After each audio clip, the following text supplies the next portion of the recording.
Buenas noches a todos.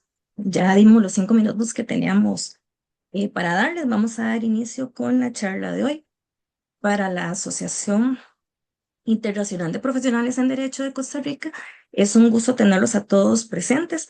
Sabemos el sacrificio que ha sido el poder estar acá, puesto que hay ciertos eventos fuera que requieren de algunos gustos, pero le agradecemos de todo corazón de que todos los que están presentes se hayan podido conectar.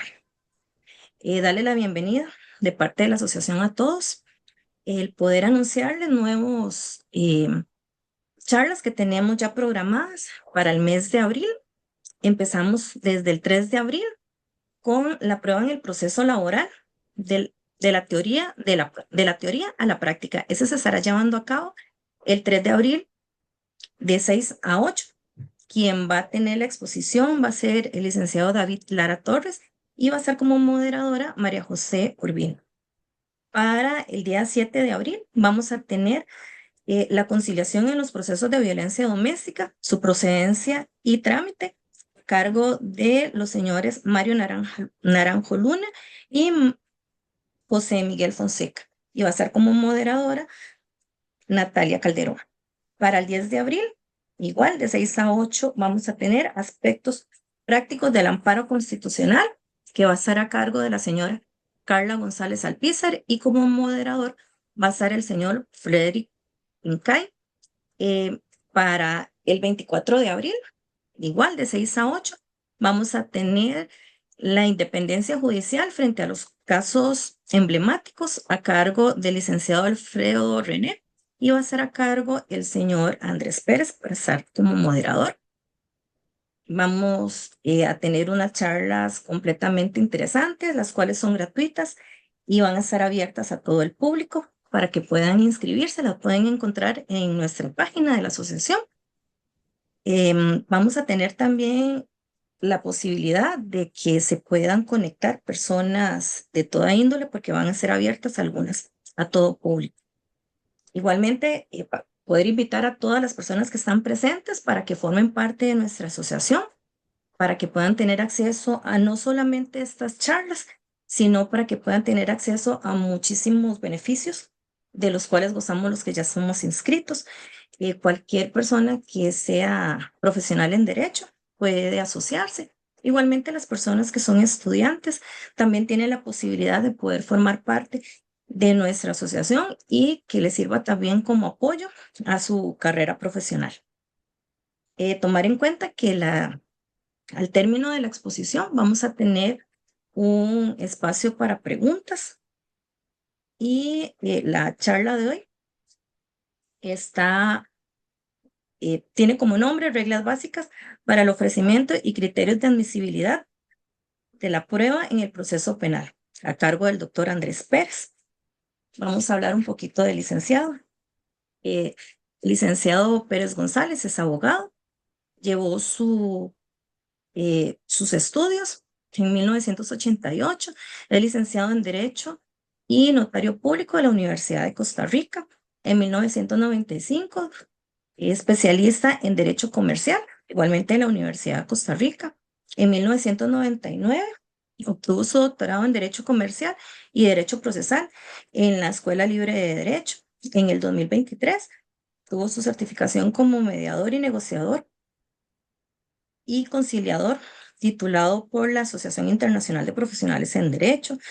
Tiene una maestría en sistemas de justicia y razonabilidad. Para hablar un poquito también sobre su desempeño profesional, dice que de octubre de 1988 a marzo del 2000 se desempeñó como juez de la República.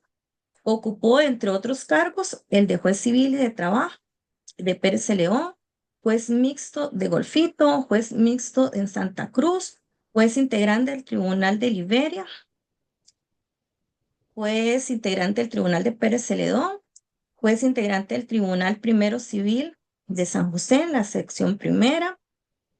De el año 2002 al 2008, trabajó como abogado senior en el bufete Guido Gómez y Asociados y desde septiembre del 2008 hasta la actualidad desempeña el cargo de presidente y director jurídico del despacho de abogados EMES.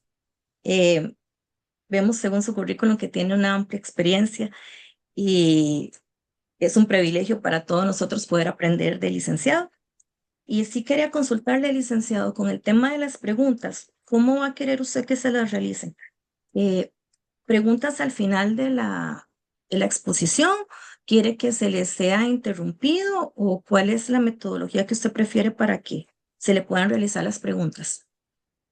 Buenas noches. No tengo ninguna inconveniente en que conforme voy avanzando, vayamos conversando sobre las dudas que puedan surgir. Eso nos permitiría formular las aclaraciones de manera oportuna y después, al final de la exposición, pues abriríamos un espacio para un debate, una confrontación de ideas, por supuesto, y con el tiempo que ustedes requieran. Listo, licenciado. Entonces, sería abriendo micrófonos a los licenciados para que puedan hacer las preguntas y al final hacer las preguntas directamente para poder abarcar todo el tema. ¿Sería así entonces? Así es, efectivamente. Listo. Sin más por el momento, entonces quedamos con el licenciado Andrés Pérez. Esperamos que disfruten y tengan mucho aprendizaje de lo que el licenciado tomó tiempo para podernos exponer.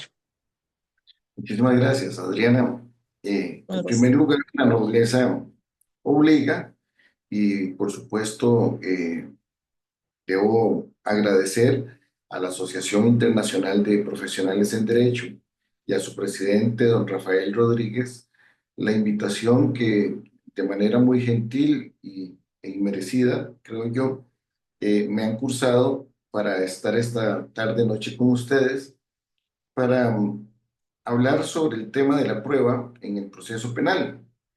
Por supuesto que acudí gustoso al llamado porque desde el inicio de esta asociación he estado muy cerca en un proyecto que ya lleva algunos años y que ha logrado consolidarse como un punto referencial de la academia en nuestro país y en la formación de profesionales, particularmente de profesionales jóvenes que quieren precisamente buscar nuevos conocimientos que le permitan desempeñarse a cabalidad dentro del ejercicio profesional.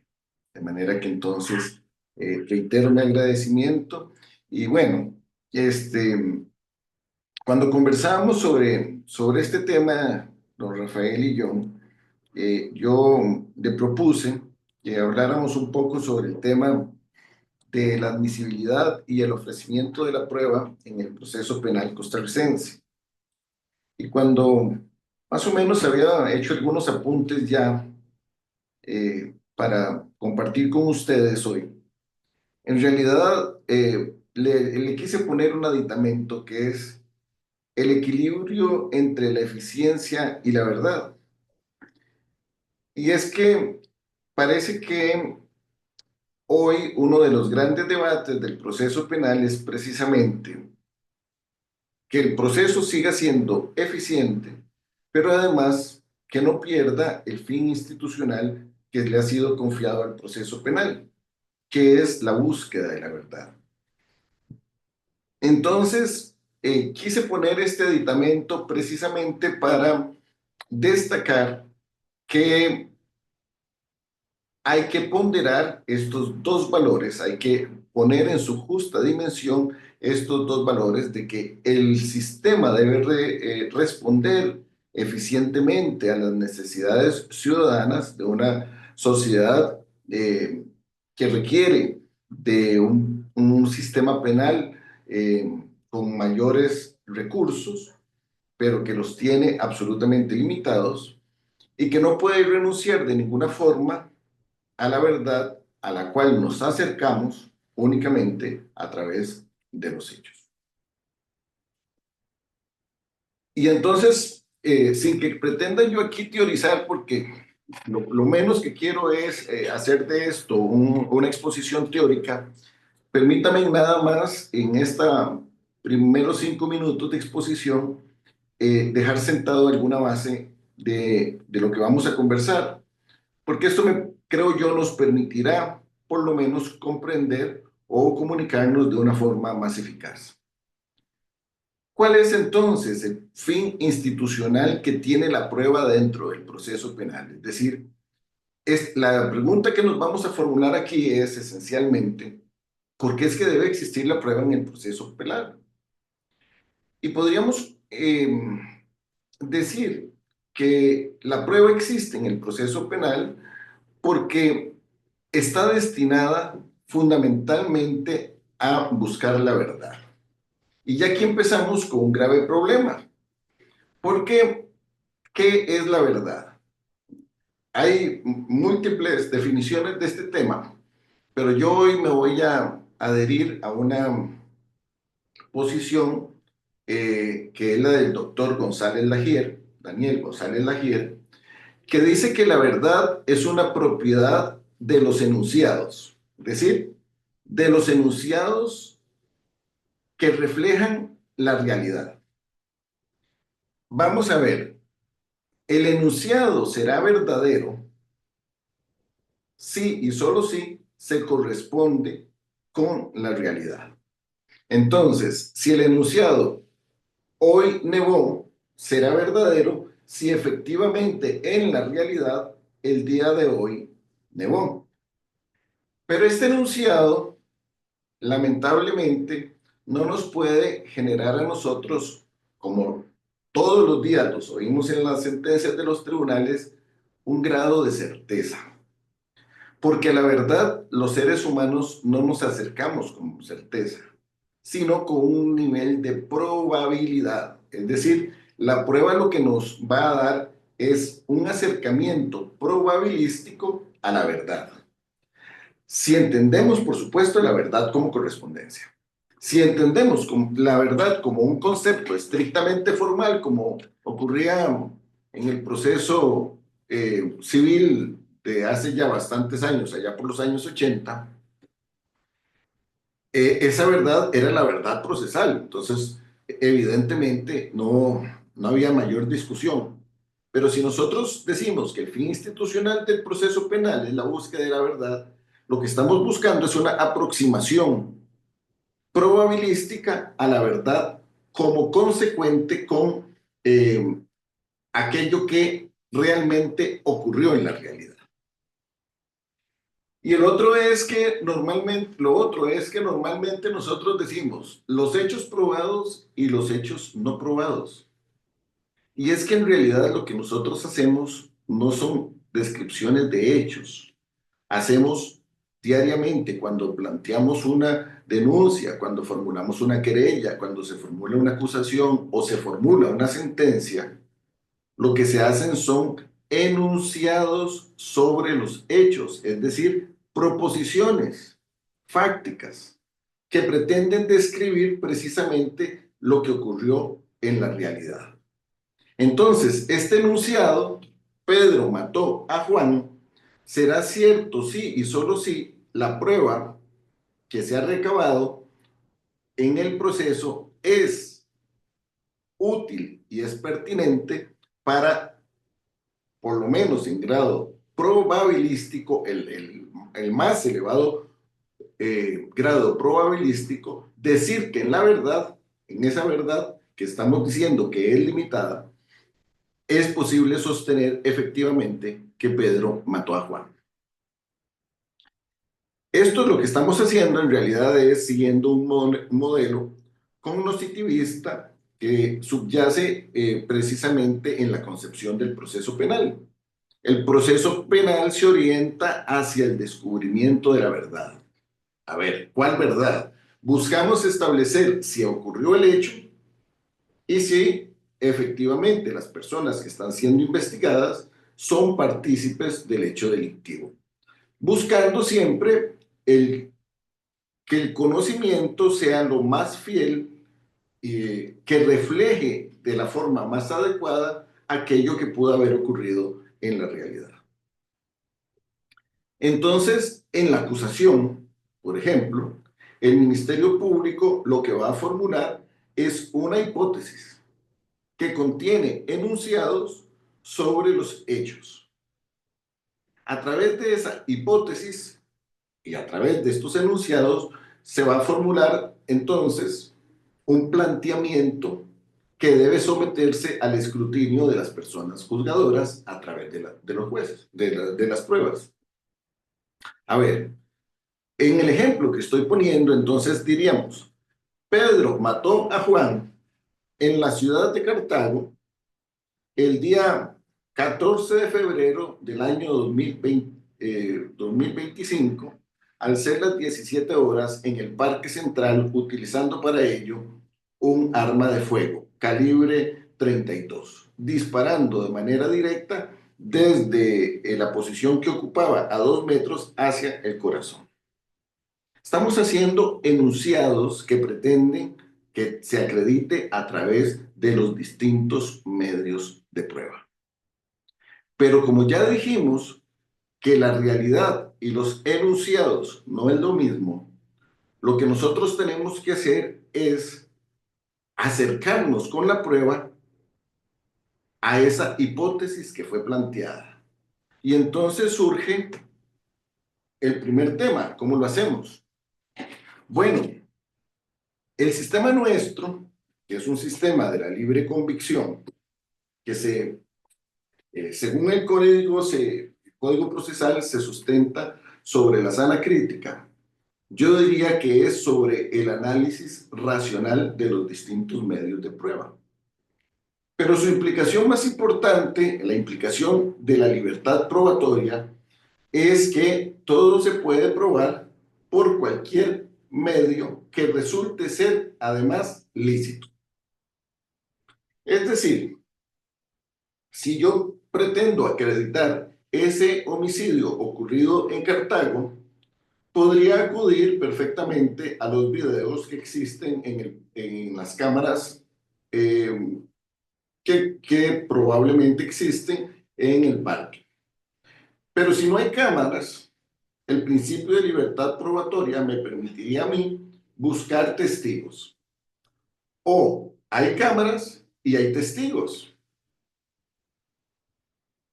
pero habrán otros elementos de prueba que permitirán, por ejemplo, a través de la prueba pericial, establecer que el arma que finalmente fue la que causó la defunción de Juan fue disparada por esta arma calibre 32. Entonces ya tendríamos nuevos elementos de prueba que a través de la libertad probatoria y en un proceso abductivo por aproximación, la fiscalía va a ir construyendo. Muy bien, ¿cuál es la implicación práctica de esto? Bueno, la primera implicación práctica es que hay que hacer un cálculo de la prueba. En el rol que usted tenga en este principio, en este sistema acusatorio, donde las partes tienen cada quien su rol, y donde cada quien no puede invadir la función que le es propia al otro. Es decir, el juez no puede ponerse la lupa y comenzar a andar con la pipa haciendo de investigador, al estilo Sherlock Holmes. Ese no es el rol funcional del juez.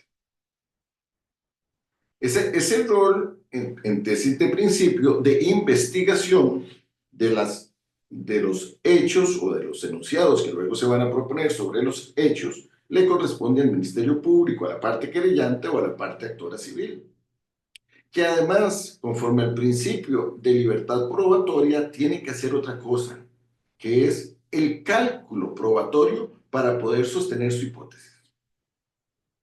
Es decir, dirá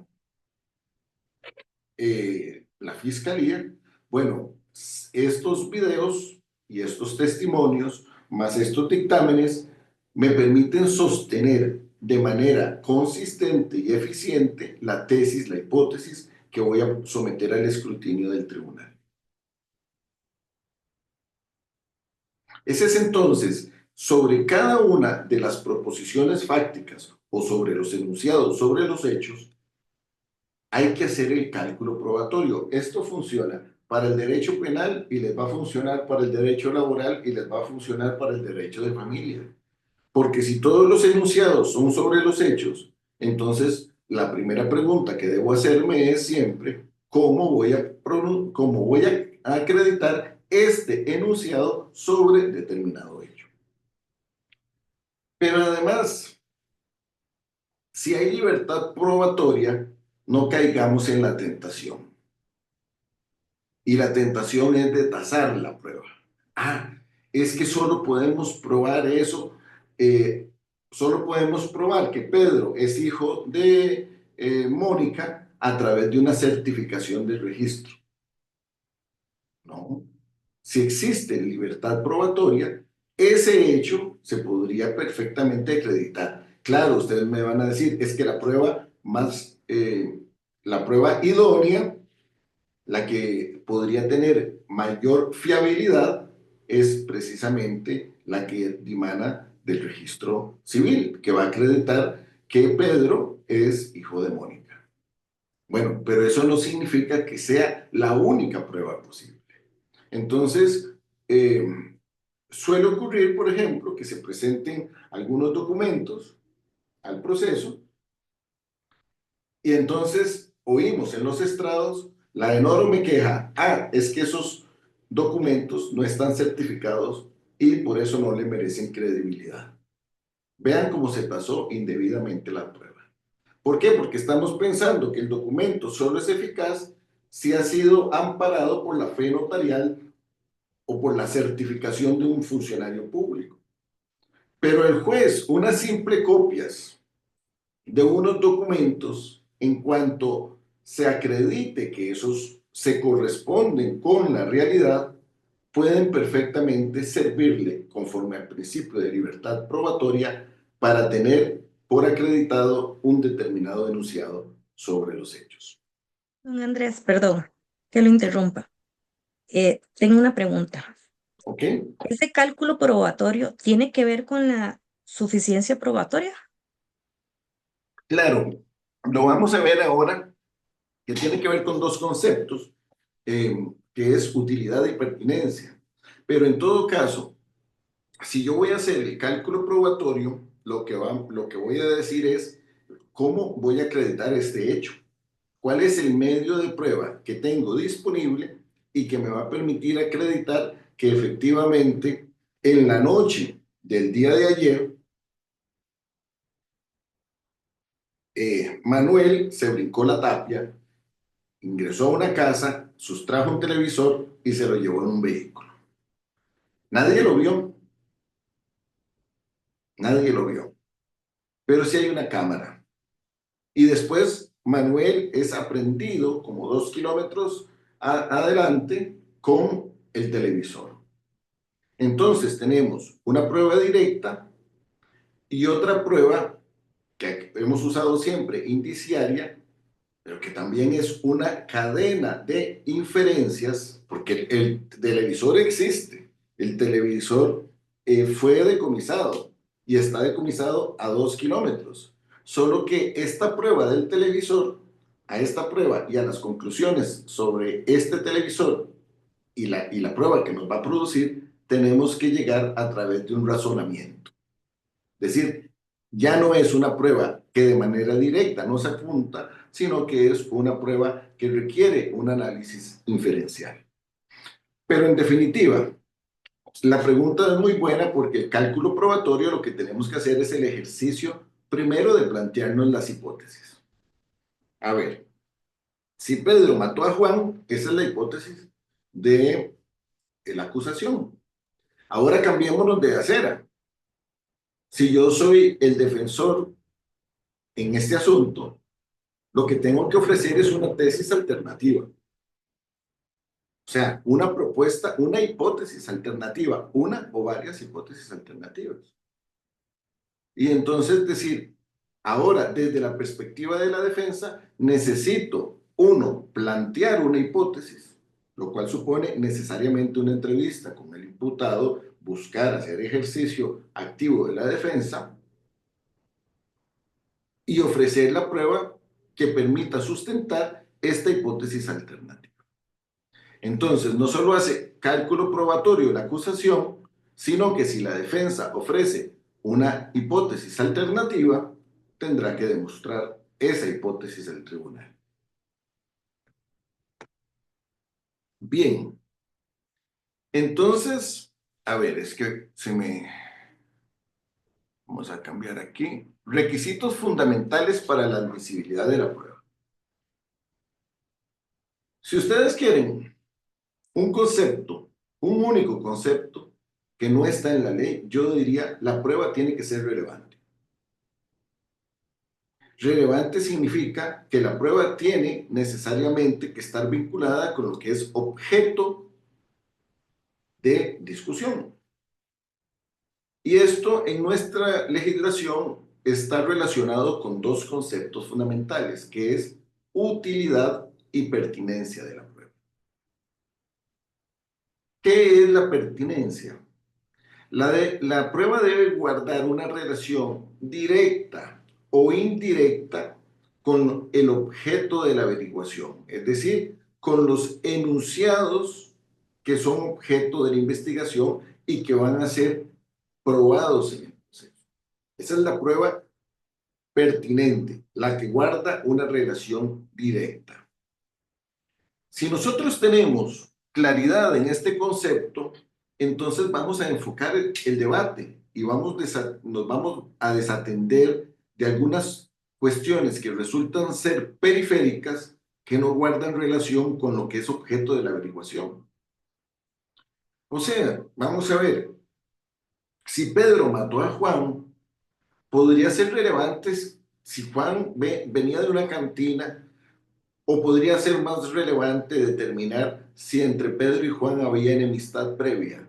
¿O había algún conflicto? ¿O si Juan tenía un amante?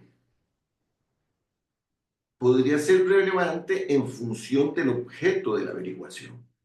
Por eso hay que enfocar primero cuáles son los enunciados fácticos, cuál es la hipótesis acusatoria y la hipótesis defensiva. Y a partir de ahí, entonces, comenzar a discriminar aquello que es sencillamente inatinente, lo que no tiene ninguna relevancia con lo que es objeto de la discusión, de aquello que sí resulta ser sustancial con la conexión del objeto de la averiguación. Esa es la pertinencia. Por otro lado, tenemos la utilidad. La utilidad es que efectivamente esta prueba nos aporte un conocimiento. Es decir, que la prueba sí nos va a servir para algo. No es aportar elementos de prueba que no van a posibilitar la búsqueda de la verdad o de las hipótesis. Solo será útil aquella prueba que contribuya eficazmente al descubrimiento de cada una o de las dos posiciones. En ese sentido, será útil. Pero vean que antes de avanzar, ya hemos hablado de dos cosas en la aproximación de la prueba. Para que uno pueda hablar de utilidad y pertinencia, tiene que tener claramente definido cuál es la hipótesis que va a sustentar. Ya sea desde la perspectiva de la acusación, de la querella, de la acción civil, o desde la perspectiva de la defensa. Si usted no tiene una teoría del caso, si no ha formulado una hipótesis alternativa a la que ofrece las partes acusadoras, evidentemente no va a poder tener un norte sobre la prueba. Entonces, la primera condición para definir o hacer el cálculo probatorio es, en primer lugar, establecer con claridad cuáles son las hipótesis existentes. Bueno, esto nos conduce entonces a la consideración de la calidad epistémica de la prueba y si sirve eventualmente para confirmar o para refutar las hipótesis. ¿Qué es lo que nos permite esta consideración? Tanto la pertinencia como la utilidad. Entonces, servirán estos dos conceptos para definir el potencial que de cara a la confirmación podría tener cada uno de los medios de prueba. Entonces, vamos a avanzar. A ver, se dejó. Además de ser útil y pertinente, ya dijimos que hay libertad probatoria. Todo se puede probar por cualquier medio de prueba, pero le pusimos un aditamento. La prueba tiene que ser lícita. La prueba tiene que ser lícita. Y entonces esto nos confronta con otro de los temas más relevantes y que permanentemente se discute en los tribunales de justicia, la prueba ilícita y cuáles son las consecuencias de la ilicitud de la prueba. Bueno, entonces, si la prueba es lícita, existe la posibilidad de que esta prueba haya sido obtenida sin respetarse los derechos fundamentales de los ciudadanos. ¿Qué hacemos entonces con esa prueba ilegalmente obtenida? Por supuesto que el ordenamiento jurídico nos ofrece una solución, y la solución está en los defectos absolutos, que enumera precisamente el propio código en el 178. Cuando se han irrespetado los derechos fundamentales de los ciudadanos previstos en la Constitución o los derechos, el derecho internacional de los derechos humanos. Muy bien, hasta ahí. Si se irrespetó, lo primero que tenemos es, según la teoría de los frutos del árbol envenenado, que viene, como todos ustedes saben, de la jurisprudencia norteamericana, que aplicar la regla de exclusión. Esta regla de exclusión significa, si hay prueba ilícita, existe en tesis de principio la prohibición de valorar o de incorporar al proceso cualquier medio de prueba que sea obtenido con violación de derechos fundamentales. Esa sería la regla absoluta. ¿Y por qué existe la prueba ilícita? Porque realmente lo que el legislador ha querido es la protección de los derechos fundamentales y que exista probidad en el proceso, que exista integridad del proceso. Muy bien, hasta ahí parece que todo está claro, ¿ok? Hasta aquí todo parecería claro. Prueba legal, prueba lícita, la prueba ilícita, regla de exclusión. Parecería una ecuación muy sencilla. Pero ya tendríamos que plantearnos alguna hipótesis. Una primera es, si la prueba se obtuvo de manera ilícita, con quebranto de derechos fundamentales, como la coacción del imputado, ¿qué pasa con la prueba si esa prueba beneficia al imputado o si esa prueba beneficia a la víctima? Bueno, aquí hay un tema que ha sido resuelto por el legislador. Y además es un tema que, aunque el legislador no lo resuelva, viene del principio de la dignidad del ser humano. Si se respetan los derechos fundamentales, o sea, todo indicaría que la prueba no puede usarse, salvo que le vaya a beneficiar. Pero en el caso de la víctima, ya hay la posición debe ser distinta, porque hay que ver cuál es el nivel de afectación que surge y si efectivamente se vio conculcado el derecho fundamental del imputado. A partir de ahí, entonces, lo que son las excepciones se van a convertir realmente en las reglas. Les he dicho que la regla de exclusión probatoria es lo que debe prevalecer conforme a la teoría de los del árbol envenenado, de los frutos del árbol envenenado. Pero existen las denominadas reglas de exclusión, que son excepciones. Dice excepciones a las reglas de exclusión, más bien, excepciones en las reglas de exclusión. ¿Y de dónde surge esto?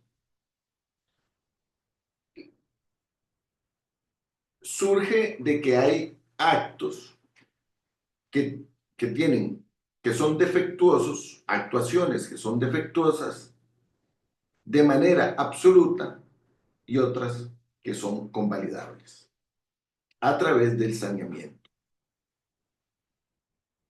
Entonces, a pesar de que existe la regla de exclusión cuando hay una inobservancia de las condiciones previstas en la normativa, los vicios los podemos convalidar salvo cuando existan defectos absolutos. Entonces, cambiamos más bien la dinámica del discurso. Los vicios, los defectos en la producción de la prueba pueden ser convalidados siempre y cuando no se observen, no se inobserven, perdón, derechos fundamentales. Y aquí hay una regla que es la última que está ahí en la diapositiva es: si no obstante su irregularidad, el acto ha conseguido su fin respecto de los interesados, vean que la norma dice respecto de los interesados, no solo uno de los interesados, entonces la regla de exclusión va a ser excepcionada. Y bueno, hay varias reglas de exclusión.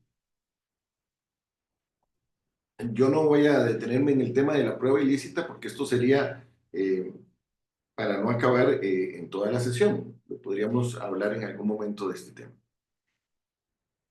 Pero hay dos que son las que normalmente suenan, y por eso son las dos que quise traer. En realidad podríamos identificar cuatro en la jurisprudencia, que es la excepción del descubrimiento inevitable. Y la otra es la excepción de la fuente independiente. Ok, la regla de exclusión dice, si la prueba fue obtenida con irrespeto a los derechos fundamentales o con inobservancia de derechos fundamentales, debe excluirse. La excepción del descubrimiento inevitable dice que esa evidencia, que esa prueba resultaría ser válida si de todos modos se hubiese descubierto de manera inevitable de acuerdo con las investigaciones. Suele ocurrir mucho con las interceptaciones de las comunicaciones privadas. Don Andrés, Sí, perdón. Pero dar validez a una prueba ilícita no es contrario al principio de libertad probatoria, que establece que la prueba que se prueban los hechos o prueba lícita. es que, vamos a ver, yo estoy en la regla general de la teoría de los frutos del árbol envenenado, la posición de quien pregunta es absolutamente correcta. Es decir, si nosotros partimos de que la norma dice que la prueba tiene que ser lícita, entonces no existiría motivo alguno para admitir prueba ilícitamente adquirida o ilícitamente introducida al proceso. Sin embargo, ha sido el desarrollo jurisprudencial lo que ha introducido las reglas de exclusión.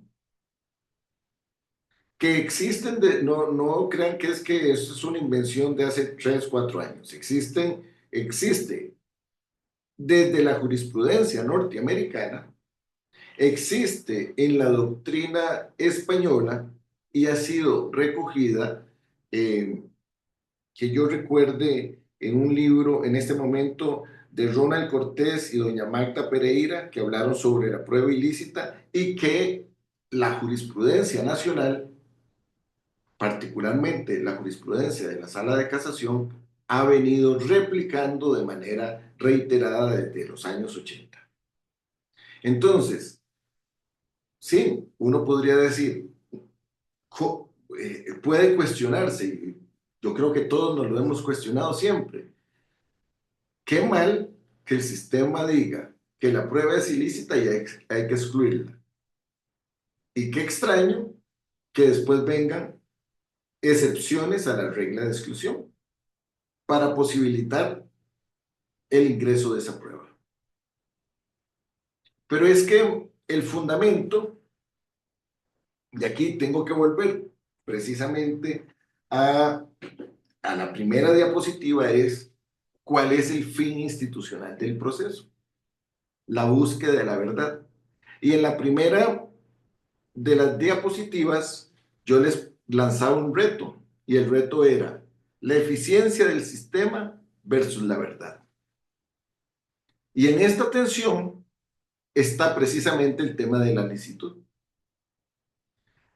Las excepciones a la regla de exclusión son precisamente, dice Marina Gascón, tienen carácter epistémico. ¿Por qué? Porque lo que buscan es precisamente la verdad. Apuntan a la búsqueda de la verdad. Existen otras garantías de carácter contraepistémico, dice Marina Gascón, como por ejemplo, que la prueba se puede ofrecer solo en ciertos momentos. Si usted no la ofreció en ese momento, si el Ministerio Público no ofreció la prueba en la acusación, según lo que dispone el artículo 303 y 304, le precluyó el momento. Eventualmente podría ser una excepción en la audiencia preliminar, pero bueno, digamos que en términos generales es. Bien. Licenciado, perdón. Edgar Carpio tiene la mano levantada.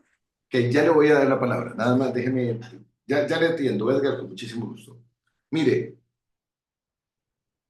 y entonces, si existen esas limitaciones temporales que nos imponen las leyes, o si existe, por ejemplo, el derecho constitucional de no declarar contra los parientes hasta el tercer grado de consanguinidad o afinidad que consagra la Constitución política, el legislador constituyente, el constituyente, ya estableció una regla contraepistémica para la prueba.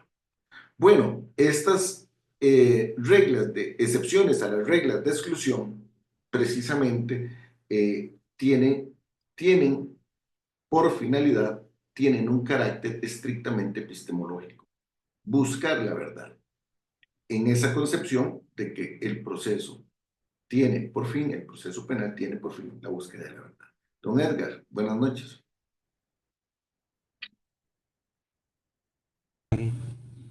Hola, ¿me escuchan? Sí, le escucho perfectamente. Licenciado, yo tengo un caso en este momento bien complicado. La prueba indica que en el aeropuerto a mi cliente le toman medio kilo de cocaína en su valija, ¿verdad? Pero la fiscalía la identifica que eso que ella lleva ahí es para tráfico internacional.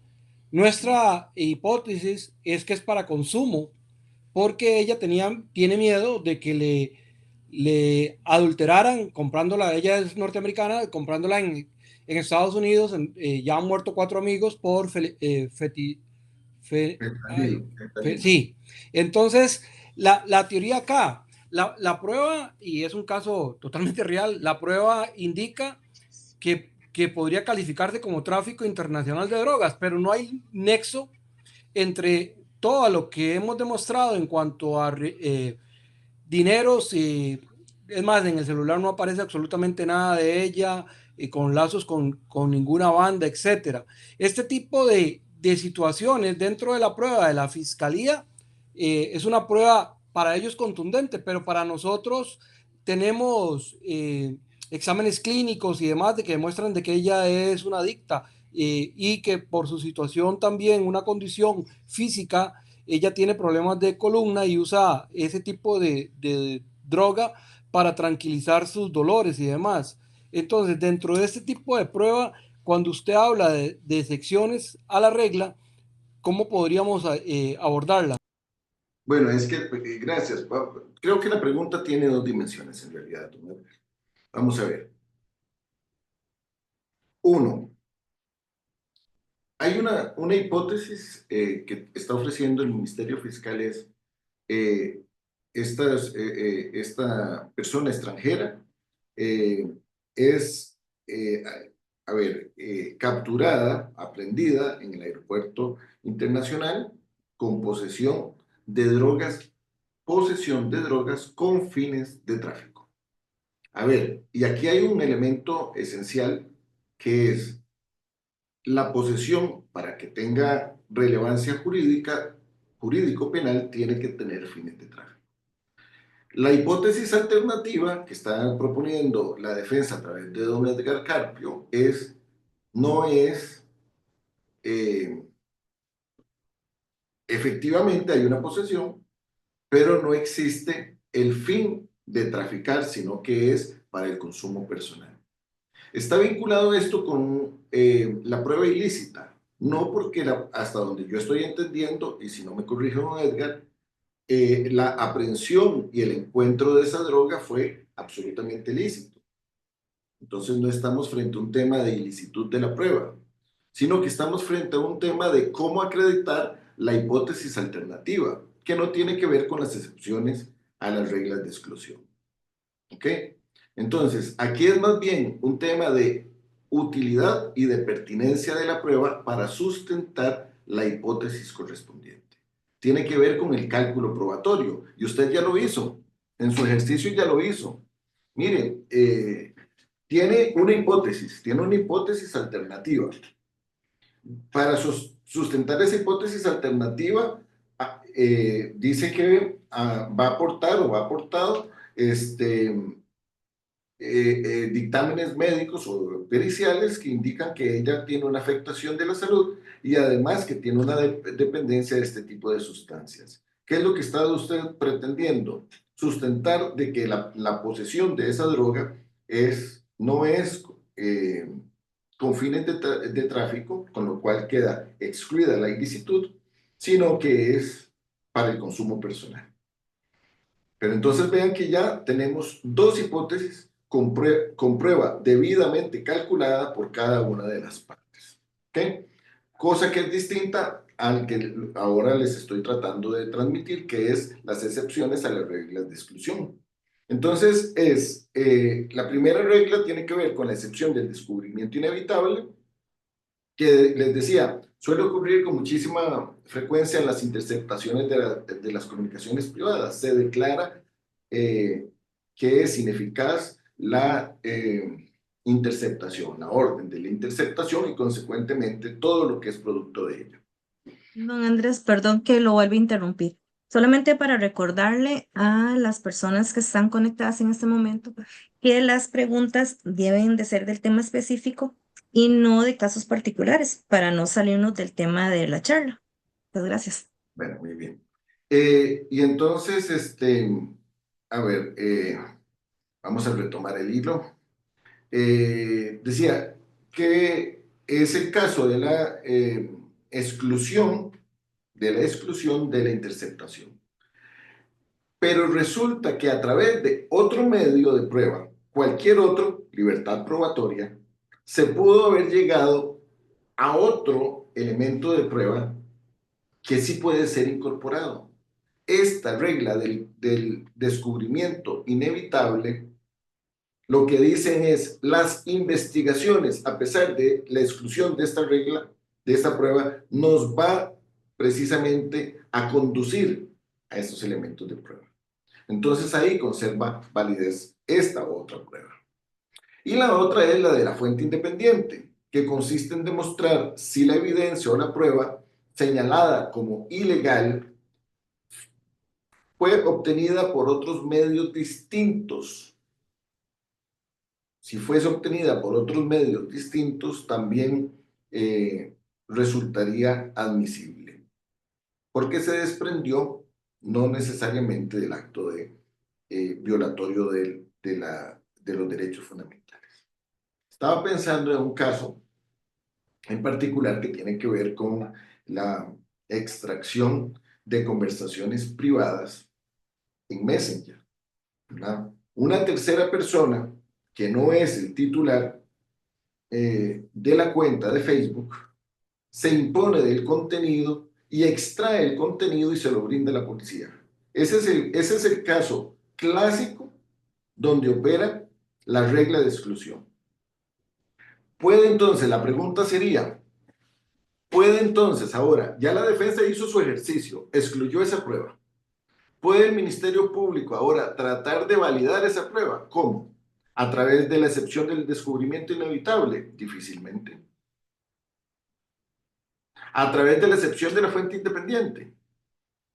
Pero en todo caso, vean que el ejercicio hay que hacerlo. Es decir, no nos podemos quedar simplemente en el planteamiento, sino que hay que ver cuáles son las excepciones para luego ver, ponderar los riesgos que tenemos en el tema probatorio. Bueno, yo quise poner aquí este tema de la función del principio de contradicción, porque cuando estudiamos en la universidad, creo que todos los que ya hemos pasado por esos cursos, nos dicen, el debate es oral, público y rige por el principio de contradicción. No, no, no, no, perdonen, una concepción absolutamente errónea. Dice Mittermeier, un procesalista italiano, que el principio de contradicción permea todo el proceso penal desde su inicio. Eso supone necesariamente que la defensa no puede quedarse de brazos cruzados, que tiene que realizar actos que tiendan precisamente a sustentar su tesis alternativa. Bueno, algunos de ustedes me podrán decir, bueno, pero es que hay situaciones donde el caso es muy complicado y solo hay prueba de cargo y no hay hipótesis alternativa. Ok, muy bien. La hipótesis alternativa está dada por la propia Constitución. Es simplemente el imputado no está obligado a decir. Entonces, la misión cambia y el objetivo cambia, pero ya aquí no estamos hablando de prueba, es un tema de estrategia procesal. Si existe el principio de contradicción, entonces tenemos que tener claro de nuevo que las limitaciones que se impongan deben ser la excepción. Y ustedes se van a encontrar que ustedes hacen una oferta probatoria dentro del proceso y le van a decir, por ejemplo, esta prueba es superabundante. Y con eso se limita la cantidad de los elementos de prueba, los medios de prueba. Se dice, para que no sea repetitivo. Pero lo cierto es que un medio de prueba a la declaración de Pedro puede tener una visión distinta a la percepción de Alejandro. Y en cada uno de esos elementos, entre más elementos de prueba, más posibilidad tenemos de acercarnos a la verdad. Entonces, el uso excepcional de las limitaciones se condice con la posibilidad de la búsqueda de la verdad. Tal vez no con que el sistema sea eficiente, porque va a requerir un mayor esfuerzo, pero sí con que se hagan todos los esfuerzos para buscar la verdad. ¿Y cuáles son los efectos de una limitación indebida de la prueba? Bueno, si el juez le dice a usted, por ejemplo, si el fiscal, a ver, hablemos un poco de este tema en la fase preparatoria. Usted le hizo un ofrecimiento de prueba al fiscal y el fiscal le dice no, esta prueba no es conducente. Entonces ustedes, ya todos nosotros sabemos aquí que si el fiscal dice que no, no es que hay un recurso, no hay un recurso, sino que usted puede dirigirse ante el juez y decirle al juez de garantías que el fiscal ha inadmitido prueba que es relevante, eso que el código llama útil y pertinente. Y será el juez que ejerce el control quien se pronunciará sobre la admisibilidad de esa prueba, sobre la pertinencia y la utilidad, en definitiva, sobre la relevancia. Pero, pero lo que sí tenemos que tener claro es que los riesgos de la limitación en la adquisición de los medios de prueba siempre va a tener un debilitamiento ¿de qué? De las hipótesis, de la acusación o un debilitamiento de la hipótesis alternativa. En todo caso, para ejercer un control sobre esto, existe en nuestro medio un límite. Y está establecido en el artículo 142. Si el juez le da la razón al Ministerio Público, en este caso hipotético de la etapa preparatoria, tiene que dictar una resolución debidamente motivada, debidamente fundamentada, porque la motivación precisamente es una garantía contra la arbitrariedad. Si en la etapa intermedia el juez le deniega, como vamos a ver más adelante, prueba a la defensa o al Ministerio Público, tiene que motivar, es decir, explicitar las razones por las cuales está denegando esa prueba. Solo así, a través de la motivación, se evita la arbitrariedad. Entonces, cualquier pronunciamiento sobre la prueba, al final, siempre, al final, va a tener que llegar a ser motivado. Y el otro tema que es muy peligroso, por eso es que siempre planteaba que hay una tensión, es la celeridad del proceso. Y sobre todo cuando hay personas que enfrentan el proceso en situación de privación de libertad, porque están corriendo los plazos legales de la investigación. Entonces, el Ministerio Público tiende a acelerar el proceso para que no se venzan las prisiones preventivas. Pero la celeridad procesal no debe de ninguna forma priorizarse en detrimento del fin esencial del proceso, que es la averiguación de la verdad. Y por eso es que en muchas ocasiones, por ejemplo, los dictámenes que duran tanto, ustedes ven que los admiten como prueba por recabar. Y ya esa prueba por recabar es prueba que tenía la defensa el derecho, conforme al principio de contradicción, de conocer antes de llegar a la audiencia preliminar. Y ahí hay una grave afectación al derecho de defensa.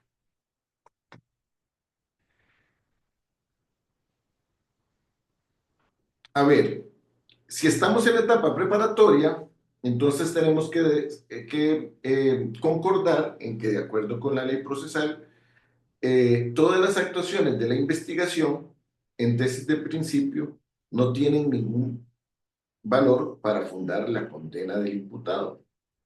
Las entrevistas que se realizaron, eh, todas las diligencias de investigación que se hayan realizado que no puedan ser reproducidas en el debate, no tienen ningún valor probatorio. Claro, hay algunas excepciones, y aquí están las excepciones de los actos que, a menos de ser definitivos, resultan al mismo tiempo ser irreproductibles. En este caso de prueba definitiva e irreproductible, la ley autoriza introducir al debate esta prueba por lectura. El ejemplo clásico es del extranjero que fue víctima de una sustracción. Pero bueno, ahora con la reforma en los delitos sexuales. Dice, en todos los casos en que se investigue, dice la reforma de septiembre, en todos los casos en que se investigue un delito sexual, tendrá que hacerse un anticipo jurisdiccional de prueba. Prueba anticipada. Entonces, este anticipo podría convertirse en un acto definitivo y irreproductible. Podría, solo que el legislador no hizo todo el cambio sistémico que era requerido. Y podría generarse una discusión en el futuro de si esa prueba anticipada y teniendo la víctima presente puede reproducirse en el debate.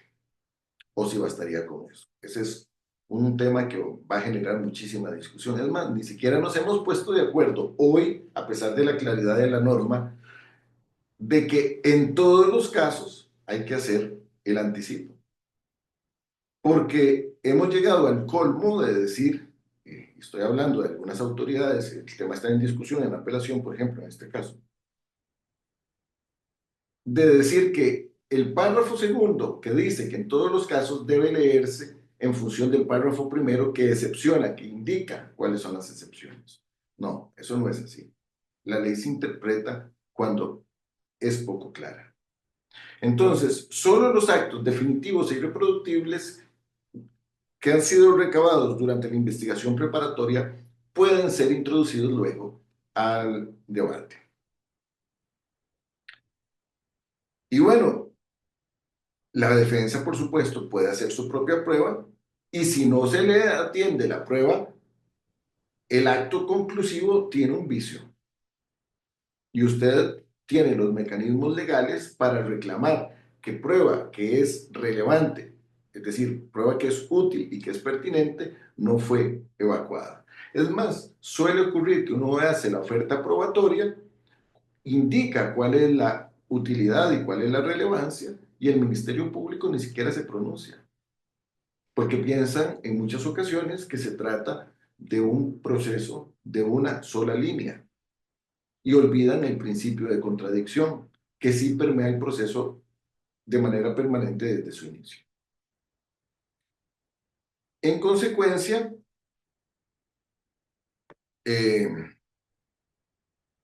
la evaluación de la admisibilidad de la prueba en la fase preparatoria siempre va a obedecer a estos mismos criterios que hemos señalado: relevancia, utilidad y pertinencia. Y entonces, ¿cuál es el consejo que uno puede muy humildemente transmitir? Bueno, siempre que ustedes hagan un ofrecimiento de prueba, tengan presente que le deben justificar cuál es la utilidad y cuál es la pertinencia de la prueba.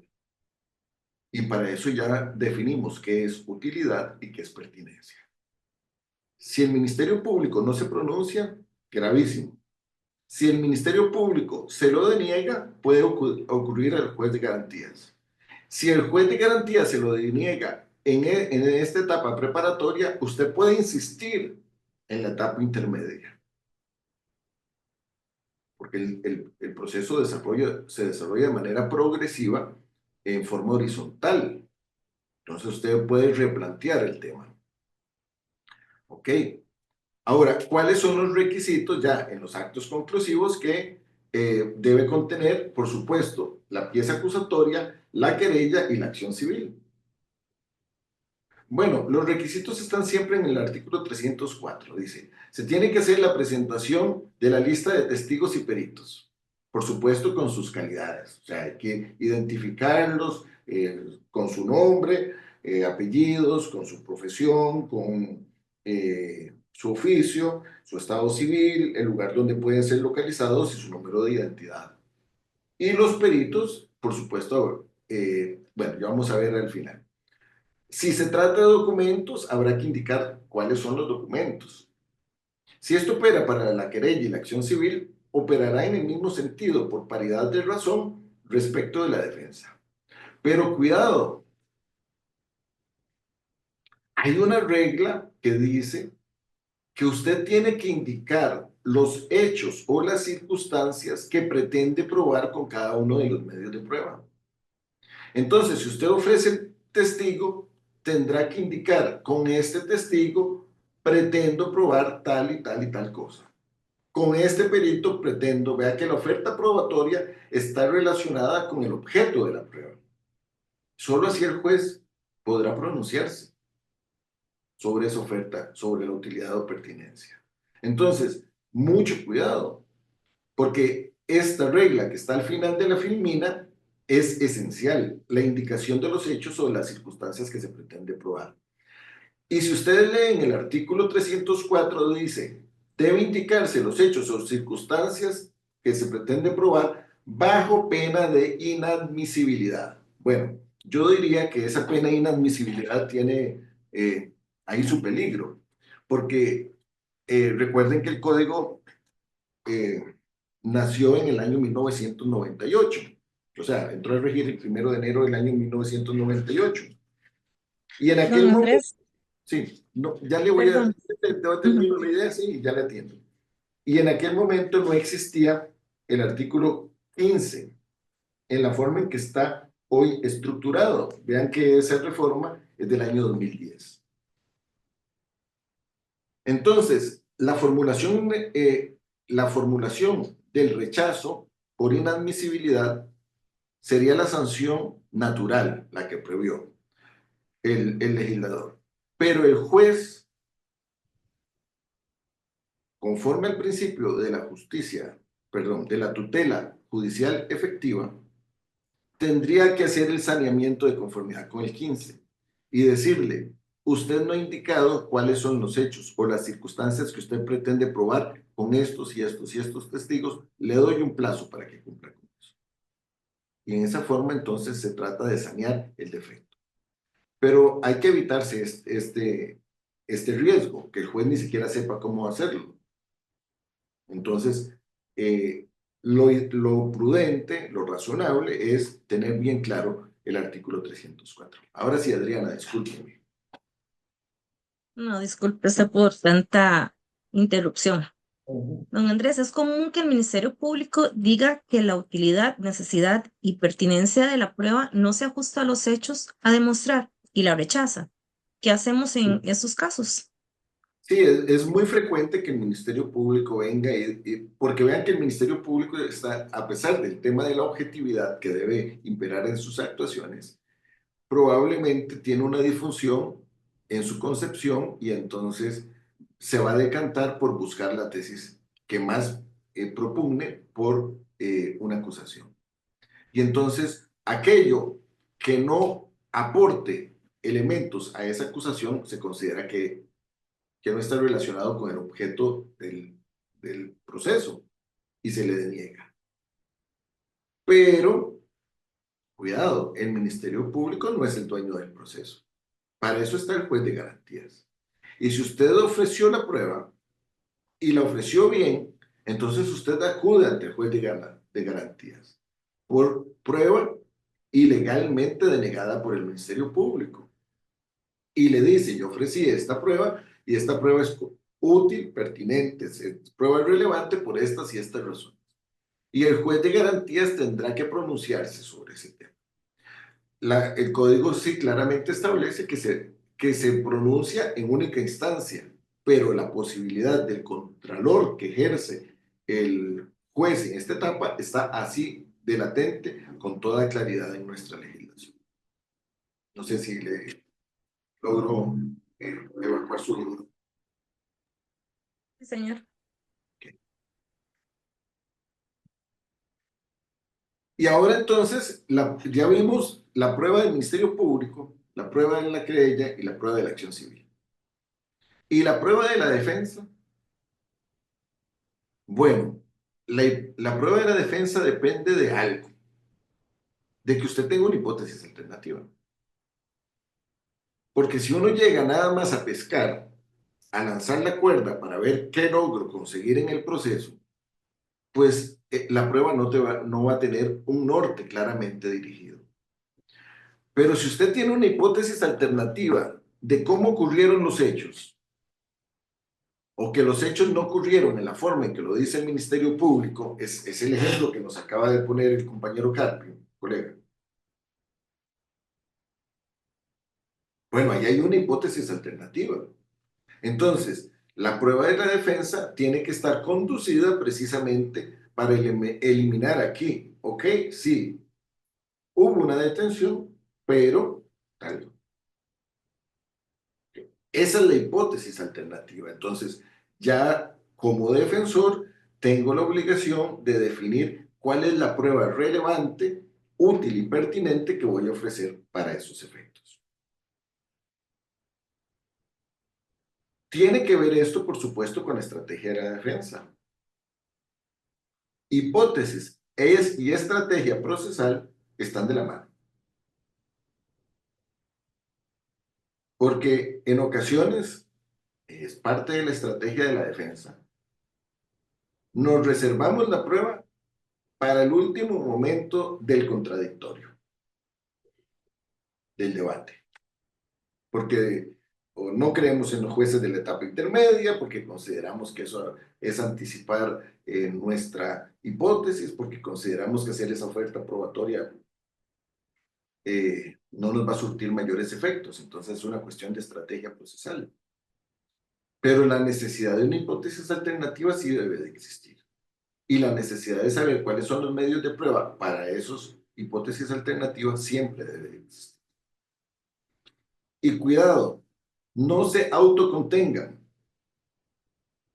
Tenemos nosotros mucho como defensores un tema de autocontención, que es que son muchos testigos, mejor voy a ofrecer nada más 2, y con esos 2 son suficientes, pero somos humanos, las desavenencias se producen, las muertes, los accidentes, los traslados, entonces no se autocontenga, haga toda la oferta, aunque a usted le parezca superabundante.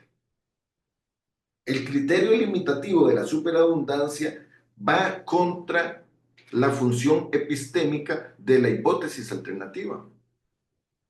Entonces, no haga autocontención de la prueba, ofrezca toda. El juez se la puede limitar, usted le presenta el recurso de revocatoria. ¿Qué pasa? Que luego puede, en la etapa de juicio, usted decir, esta prueba me fue ilegalmente denegada y lo puede volver a reiterar. Pero no renuncia a su prueba. Está renunciando a parte de su estrategia de defensa. Y de nuevo, insisto, formalidades de la presentación, de nuevo, los mismos del 304 del Código Procesal Penal. Si existe la obligación para las partes acusadoras, la misma obligación existe para la defensa, pronunciarse sobre relevancia, utilidad y pertinencia. Y muy bien, en la etapa intermedia, ¿cuáles son los criterios de admisibilidad de la prueba? Bueno, ya ante el juez existen 2 propuestas, al menos 2 propuestas, pueden existir más. Puede existir solo la propuesta del Ministerio Público y la propuesta de la defensa, pero podría haber querellante, podría haber actor civil, podría haber imputado y demandado civil o demandados civiles. Es decir, puede haber una multiplicidad de sujetos y cada quien jalando para su propio molino. Entonces, ¿cómo el juez se va a pronunciar, cómo la persona juzgadora se va a pronunciar sobre la prueba? Solo si usted le indica cuál es la relevancia de la prueba y en qué va a ser conducente esa prueba en relación con lo que es objeto de la investigación. Y cuidado, que si usted no hace la prueba, el juez deja ese papel, ese rol que le ha dado, prácticamente de árbitro, y puede decir, mire, usted no, en este asunto de violencia de género, ley de penalización de la violencia contra las mujeres, usted no trajo al oficial que atendió el incidente, solo trajo a la víctima. Prueba de oficio, traiga al oficial que atendió el asunto. ¿Lo previó la defensa? No, porque ya lo está haciendo el juez de oficio. Entonces, anticipémonos, pensemos en que el juez tiene esta facultad de ordenar prueba de oficio. Eso significa que nosotros tenemos que tener un amplio conocimiento de cuáles son los medios de prueba con que disponen las distintas partes.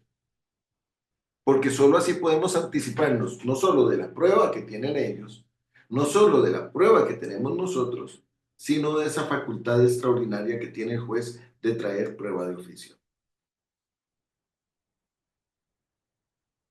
Pero también el juez, al pronunciarse sobre la admisibilidad, puede decir, esta prueba la voy a denegar por impertinente, por superabundante, por inatinente. Entonces, pero tendrá otra vez, conforme al artículo 142, que motivar, es dar razones claras y precisas de por qué esa prueba no es útil.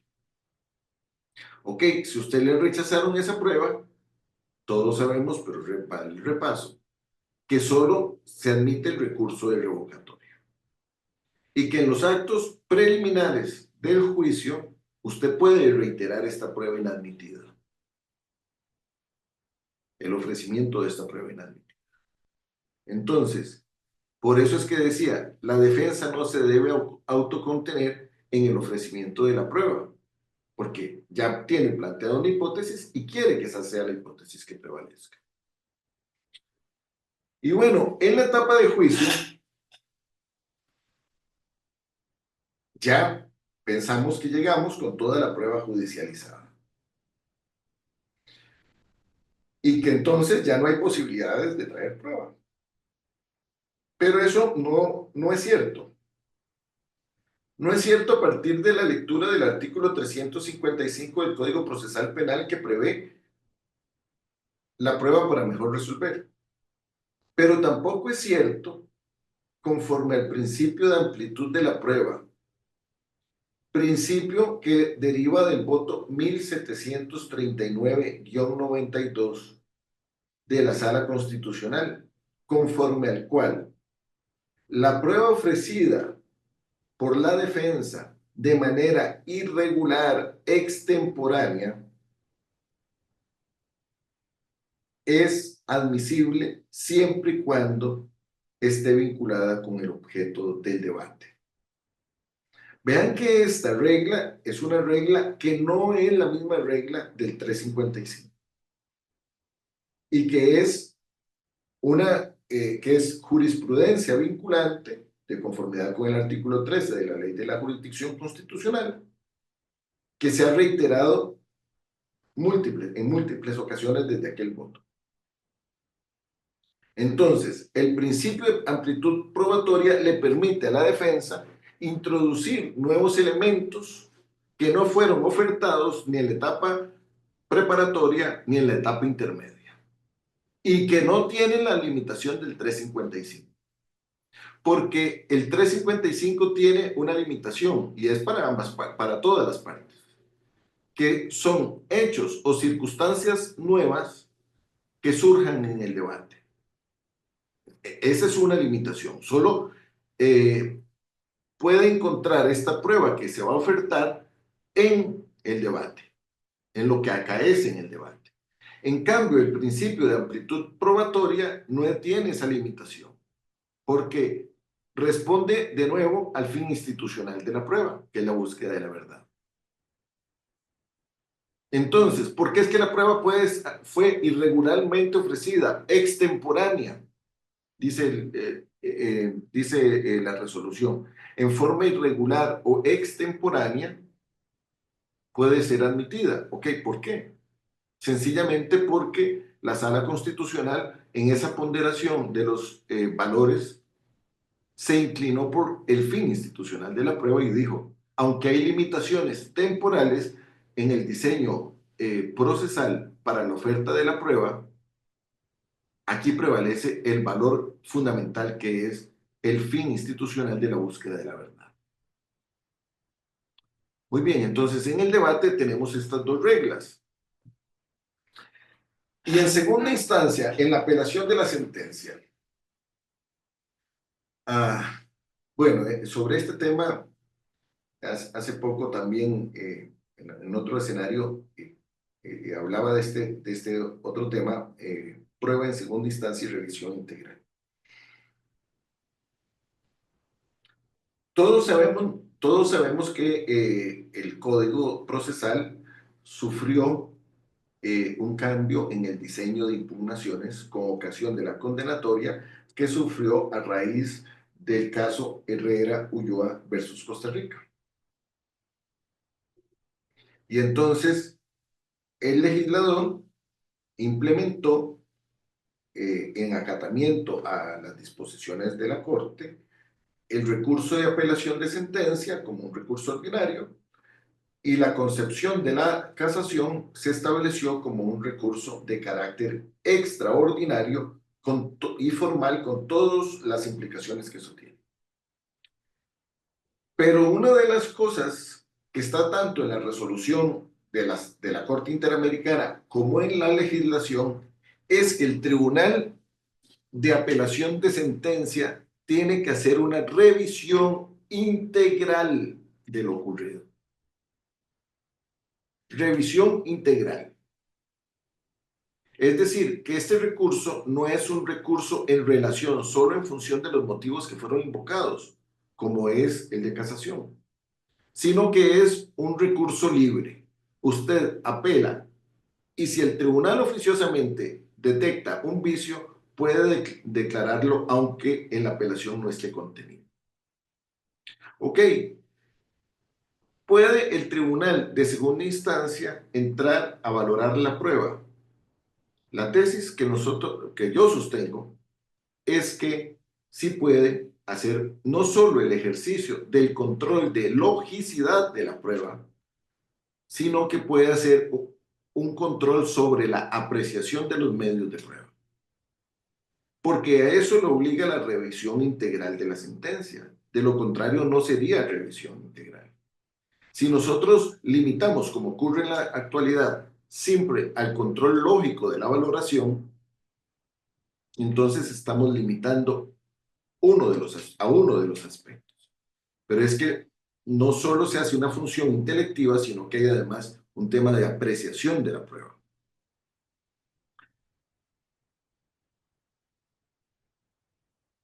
Entonces, la pregunta ¿es posible admitir prueba en segunda instancia? Bueno, la ley procesal sí lo admite. Solo que los criterios que utilizan los tribunales de apelación de sentencias son absolutamente limitativos. Y son absolutamente limitativos porque no han entendido, a mi juicio, y lo digo con el mayor de los respetos, la función de revisión integral de la sentencia que a ellos les compete. Porque si lo que hicimos fue derogar, o lo que hizo nuestro legislador fue derogar la revisión por violación al debido proceso, y se instauró la revisión integral, la revisión sobre las cuestiones sobre los hechos, es decir, sobre la prueba de los hechos, debe estar sometida al escrutinio de los jueces de segunda instancia. Esto yo creo que es un tema que por supuesto debe discutirse, es un tema que yo sé que genera muchísima polémica, pero más polémica puede generar el hecho de que prueba mal apreciada mantenga personas indebidamente condenadas en las cárceles de nuestro país. Bueno, y de esta forma yo he terminado con la presentación y pues quedo a su disposición para cualquier duda. A ver si me salí de la pantalla o no. ¿Dejé de compartir o no? Todavía Adriana. tiene campaña, todavía se ve la pantalla, sí, señor. Bien, dice compartir. Bueno, entonces, vamos a hacer esto grande. Supuestamente ya dejé de compartir. Se ve una pantallita, Una pantallita, pero sí, bueno. que dice gracias. La diapositiva última, si no me equivoco. Está bien, no hay problema. Pues entonces, si hay alguna duda, con muchísimo gusto. Don Andrés, en el chat preguntaron si lo Sí, indicado incluye prueba médica y cuál es el procedimiento para recabarla. claro, vamos a ver toda la prueba de carácter pericial puede ser recabada a lo largo del proceso. ¿Ok? Y si lo que me están preguntando es que usted va a hacer ofrecimiento conforme al principio de libertad probatoria en la etapa de debate, sí lo puede hacer porque no hay ninguna limitación. Ahora, muchas veces nos ocurre a nosotros que llegamos al proceso contratados porque venían con defensa pública o con otra defensa particular y nos contrataron para el debate. Y la hipótesis que tenía el colega no es la misma hipótesis que manejamos nosotros. Entonces, ¿cómo hacer esto? Bueno, de nuevo, principio de amplitud probatoria. Principio de amplitud probatoria. Entonces, hay que tener muy presente que si es en la etapa de debate, es eso. Si es en la etapa preparatoria, usted tiene que hacer de nuevo la oferta, pero hay unas particularidades. Si es prueba pericial, usted tiene que indicar sobre qué va a versar y de nuevo, sobre qué va a versar la pericia y adicionalmente, cuál es la utilidad y la pertinencia que tiene esa prueba en función de lo que es objeto de la discusión. La prueba pericial no es una prueba que yo pido simplemente nómbrese un perito en psiquiatría forense para que evalúe a mi representado. No, tendrá que indicar o conducirse de alguna forma para necesariamente buscar el resultado. Es decir, no puedo dejar a la libre la prueba, tengo que controlarla, sobre todo si estoy ejerciendo defensa. Entonces, muchísimo cuidado porque ofrecer prueba tiene la necesidad de, uno, hacer cálculo probatorio y dos, además del cálculo probatorio, cuestionarse sobre la relevancia, la utilidad y la pertinencia. Aquí veo que mi estimable amigo don Rafael Rodríguez tiene la mano levantada. Sí, muchas gracias, don Andrés. En realidad no tengo ninguna pregunta más que agradecerte. Tuvimos un pico de 102 personas que se mantuvieron durante la mayor parte de la conferencia y los comentarios que usted puede ver en el chat son todos muy favorables, indicándose de que fuiste como la prueba, muy clara, muy precisa y muy circunstanciada. Toda la información que nos diste fue útil, necesaria y pertinente. Y eso es lo que nosotros como asociados estamos siempre pidiendo. Agradecerte esta disposición. Sé que muchos están esperando el partido de Costa Rica-Belice, pero ya de aquí en adelante vamos con más conocimiento y siempre agradecido, don Andrés. Muchísimas gracias, don Rafael. Usted sabe que en las oportunidades en que ustedes me llamen siempre estoy a la orden de la asociación y pues desearles a todos muy buena noche. Muchísimas gracias por la atención y de nuevo, Adriana, gracias por la invitación a usted y a la asociación. Licenciado, muchísimas gracias por la presentación. Igualmente, antes de terminar, quería dar un agradecimiento muy especial a todos los que pudieron conectarse, en especial a Miguel Berrones, que se conectó desde México, a la señora Martina Durán, desde República Dominicana. Su charla fue más allá de nuestras fronteras. El conocimiento va muchísimo más allá de simplemente estar dentro del país. Muchísimas gracias por haber sacado el tiempo para poder preparar todo este material. Igualmente, dentro de las preguntas que están en el chat, indicaban que si la presentación se les va a poder suministrar a los que estuvieron conectados.